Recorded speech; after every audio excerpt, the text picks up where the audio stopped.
I'm Mary, 29, an accountant. I've always been the kind of person who thrives on order and predictability. But then life threw me a curveball named Mike. We met at a mutual friend's birthday party. The moment I walked in, I spotted him across the room, laughing loudly, the center of attention. I was content to stay in the background, but my friend Jess had other ideas. Mary, you've got to meet Mike. He's hilarious, Jess insisted, dragging me over to him. I remember thinking this is going to be awkward, but to my surprise, it wasn't. Mike was easygoing, his laughter infectious. I found myself laughing more in that one evening than I had in months. Hey, I'm Mike, and you are? He asked with a smile that reached his eyes. Mary, nice to meet you, I replied, a bit more enthusiastically than I intended. He cracked a joke about accountants being party animals in disguise, and I couldn't help but laugh. We spent the rest of the evening chatting. He was into graphic design, loved indie music, and had a passion for cooking. I remember leaving the party feeling lighter, happier. Mike had this way of making everything seem fun and exciting. Over the next few weeks, we saw a lot of each other. He'd show up at my apartment with takeout from the newest restaurant in town or tickets to a concert. Life's too short for routines, Mary. Gotta mix it up, he'd say. I was drawn to his spontaneity, a stark contrast to my structured life. He had this knack for pulling me out of my comfort zone, and I loved it. But I started to notice little things like how he'd casually drop $100 on a night out without a second thought, or how he'd switch jobs because he got bored with the old one. I tried talking to him about it once. We were at my place, and I broached the subject as delicately as I could. Mike, don't you think you should be a bit more careful with money and maybe stick with a job longer? He just laughed it off. Mary, you worry too much. Life's about having fun. Money, jobs, they come and go.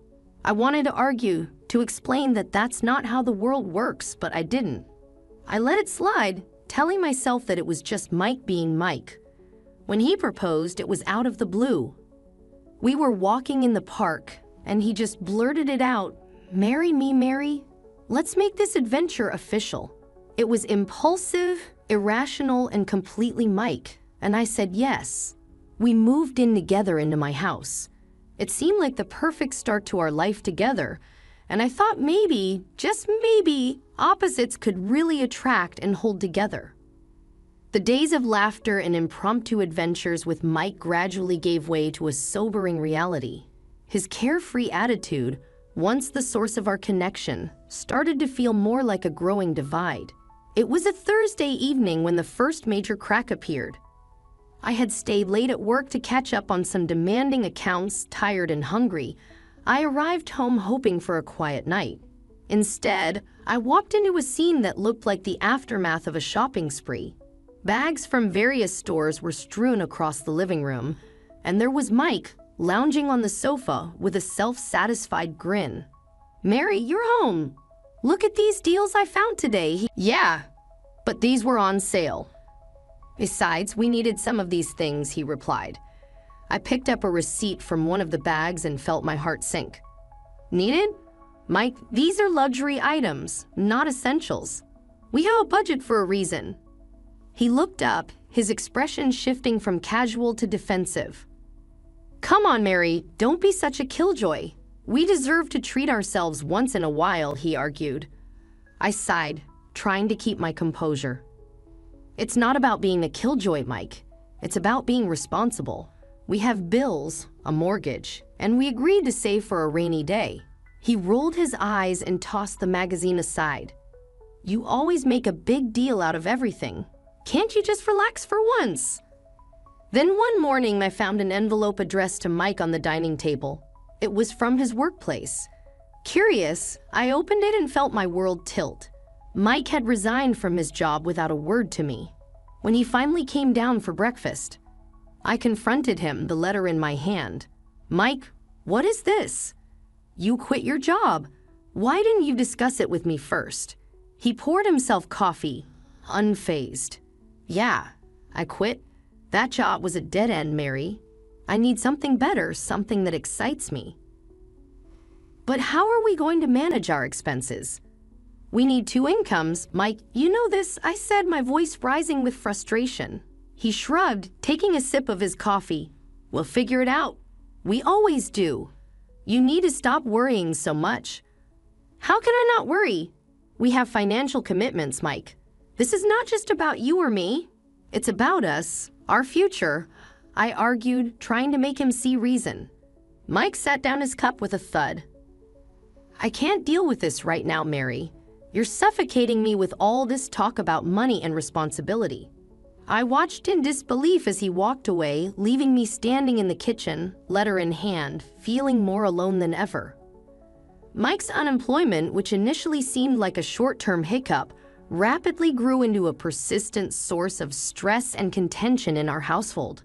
Each morning, as I prepared for work, I'd find Mike in the same spot on the couch, engrossed in either the TV or his phone, a painful reminder of our growing financial strain. Mike, it's been weeks since you quit your job. Have you started looking for something new? I asked one morning, trying to mask the concern in my voice. He barely glanced up from his phone. Yeah, I'm looking. Nothing's caught my eye yet. I'm waiting for the right opportunity. Right opportunity?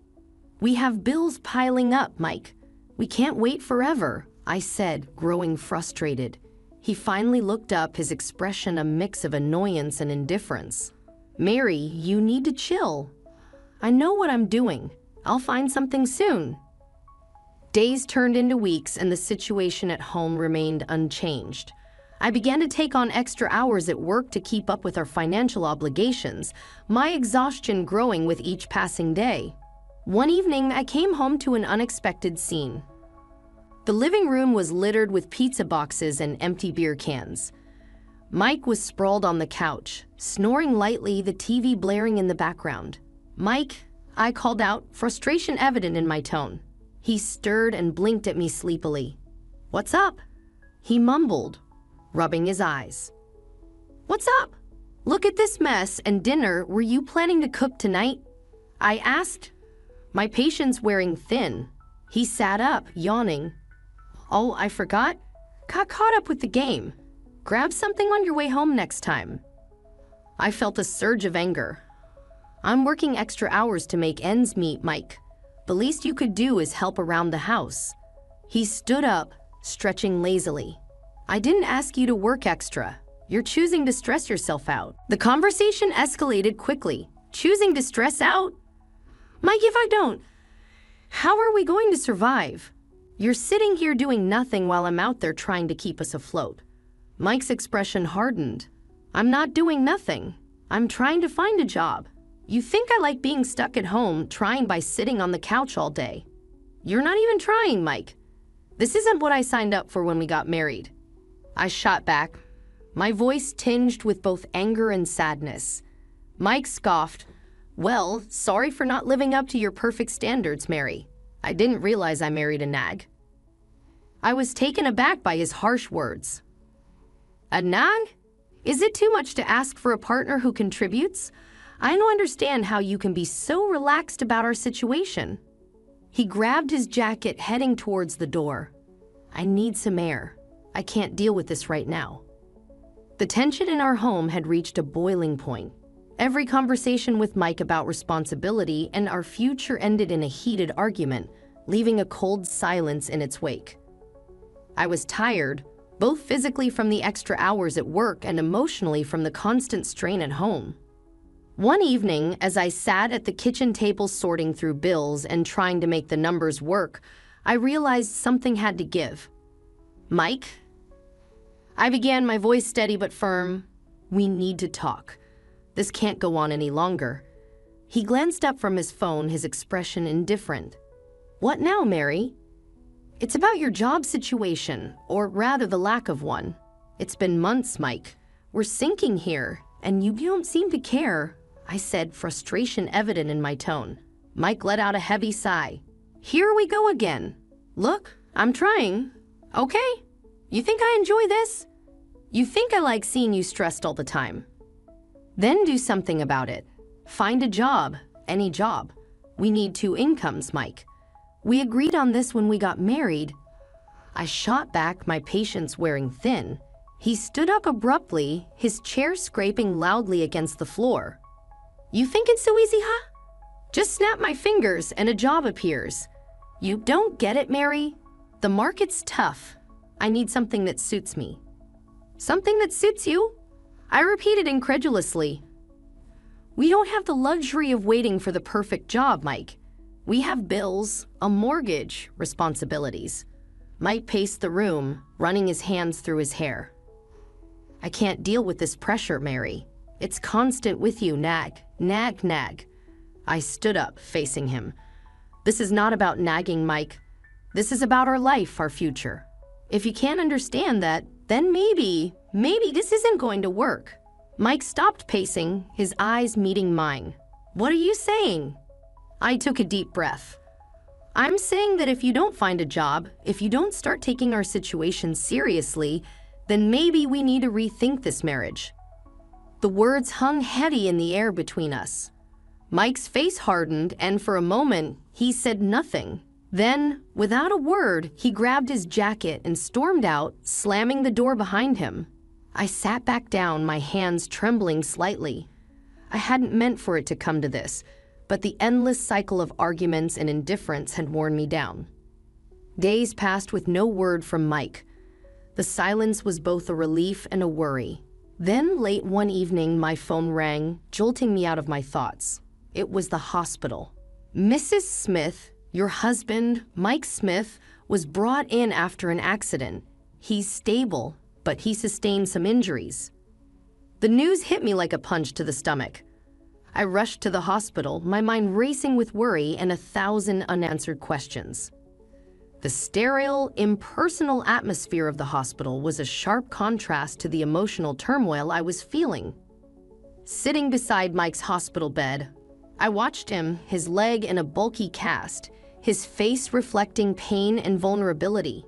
It was a side of Mike I hadn't seen before, and it stirred a complex mix of emotions within me. As Mike's eyes fluttered open, he squinted at me, confusion giving way to realization. "Mary, you're here," his voice weak, laden with a mix of guilt and relief. I forced a smile, trying to keep the conversation light. "Yeah, I'm here. How are you feeling?" He winced as he tried to adjust his position. "Like I've been run over, which I guess isn't far from the truth." "What did the doctors say?" "They said you were lucky. The injury could have been worse. It's a severe fracture, and you'll need time to heal," I explained, watching his face for a reaction. Mike exhaled deeply, his eyes meeting mine. "Mary, I'm sorry. I've been such a fool, and now this." His voice trailed off. I sighed, feeling a wave of conflicting feelings. "Mike, we can sort through all that later. Right now, you need to focus on getting better." But he persisted, a hint of urgency in his tone. "No, I need to say this. I've been self-centered, and I've put you through so much. This accident, it's made me see things differently." I listened, unsure of how to respond. "I appreciate you saying that, Mike, but it's going to take more than words to fix what's been broken," I said. He nodded solemnly. "I know, and I want to make it right. I'll find a job as soon as I'm able. I'll help out more around the house, whatever it takes."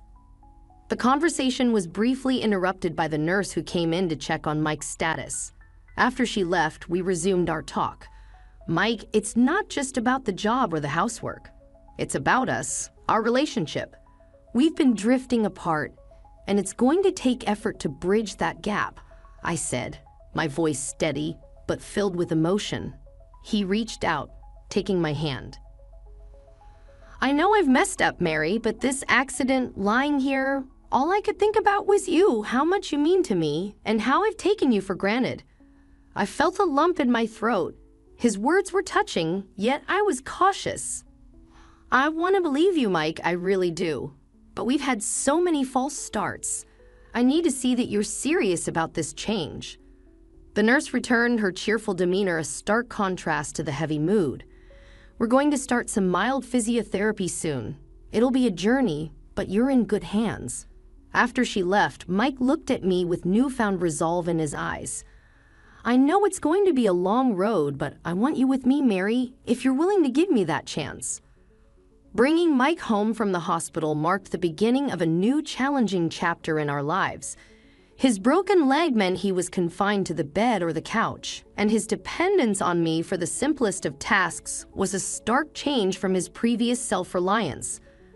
The first few days were a flurry of adjusting to the new routine. I juggled my work commitments with playing nurse to Mike. One evening, after a particularly long day at work, I came home to find Mike glaring at the TV, a frown etched on his face. "Mike, how are you feeling? Do you need anything?" I asked, dropping my bag and kicking off my shoes. He turned his head, his expression sour. "Where have you been?" "I've been calling out for help to get to the bathroom, and you were nowhere." I felt a twinge of guilt mixed with frustration. "I had to stay late at work, Mike. You know my job is demanding. I can't just leave whenever I want." He scoffed. "Well, maybe your job shouldn't be more important than your husband." As the days went on, Mike's demands grew. He wanted specific meals at specific times, his medication handed to him on the dot, and constant attention. If something wasn't to his liking, he made sure to voice his displeasure. One Saturday, I spent hours preparing his favorite dish, hoping it would lift his spirits. As I set the plate down in front of him, he looked at it and then up at me with disdain. "This is what you made? It's too salty. Can't you do anything right?" I felt my patience snap. "Mike, I've been running around all day trying to take care of you and keep up with everything else. A little appreciation wouldn't hurt." He sneered, pushing the plate away. "Appreciation for this? I'm stuck in this bed because of my leg, and all I ask is for a decent meal." I stood up, my hands trembling with anger. "You know what, Mike? I'm not your servant. I'm your wife, and I deserve some respect."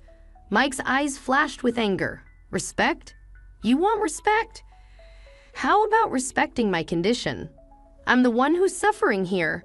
As I walked away to cool down, I realized that the man I was trying to help was becoming increasingly unrecognizable.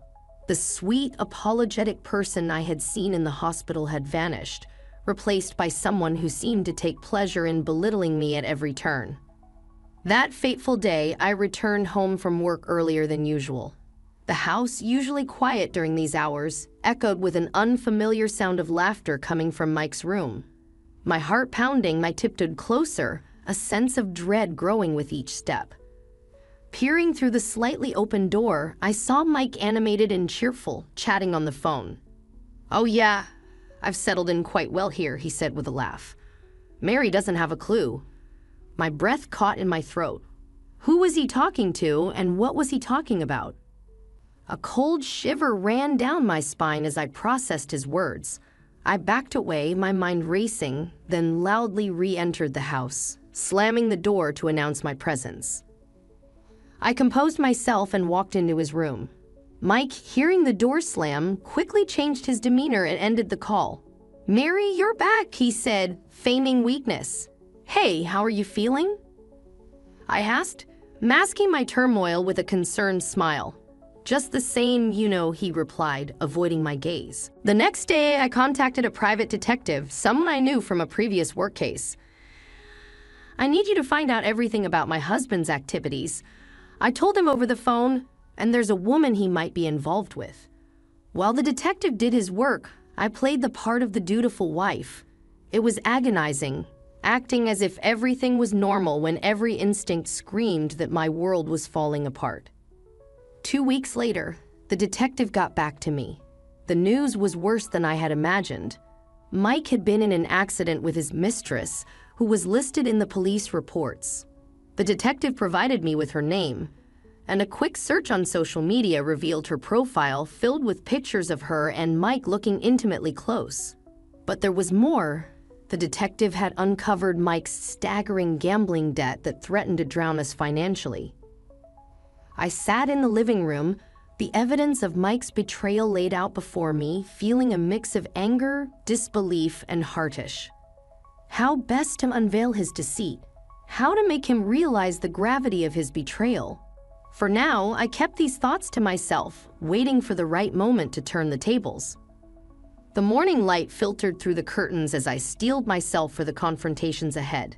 Entering Mike's room where he lay with his broken leg, I braced myself for the performance of a lifetime. "Mike, I need to talk to you about something important," I said, my voice calm but firm. He looked up, irritation flashing across his face. "What now, Mary? Can't you see I'm in pain here?" I maintained my composure. "I've made a decision for your better care. You're being moved to a state medical facility tomorrow. They're equipped to handle your rehabilitation more effectively." Mike's expression turned from annoyance to panic. "What? No, you can't do that. I want to stay here with you." "I'm sorry, Mike, but this is for the best. I'll start packing your things," I said, turning towards the door. As I closed it behind me, I heard the frantic rustling of sheets and Mike's hurried voice calling someone on the phone. About an hour later, a car pulled up outside. Mike's mistress barged into our house, her face a mask of determination and concern. She marched directly to Mike's room, with me trailing behind. "I'm here to take him with me. He's not going to any facility," she declared, her voice laced with a sense of ownership.